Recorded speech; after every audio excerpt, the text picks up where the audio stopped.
Pre-implantation genetic testing PGT అంటే ఏంటి? Hi, I'm doctor Pratyusha, fertility specialist at KIMS fertility IVF centre Guntur.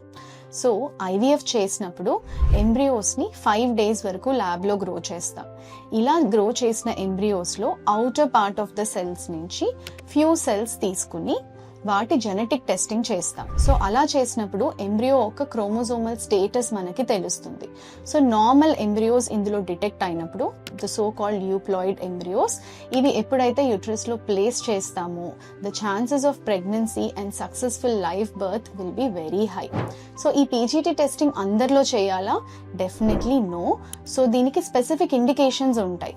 ఎప్పుడైతే female partner ఒక age more than 35 years ఉంటుందో, or recurrent implantation failures అవుతున్నాయి, or recurrent pregnancy losses అవుతున్నాయో ఇలాంటి కండిషన్స్లో, లేదా family history of genetic disease are the first child ఏదైనా genetic problem ఉంటే ఆ ఒక పర్టికులర్ జెనెటిక్ డిసీజ్ లేని ఎంబ్రియోని సెలెక్ట్ చేయొచ్చు. అలాగే సివియర్ మేల్ ఫ్యాక్టర్ ఇన్ఫర్టిలిటీలో ఎప్పుడైతే రెకరెంట్గా ఐవీఎఫ్ ఫెయిల్యూర్ అవుతూ ఉంటుందో ఇలాంటి కండిషన్స్లో.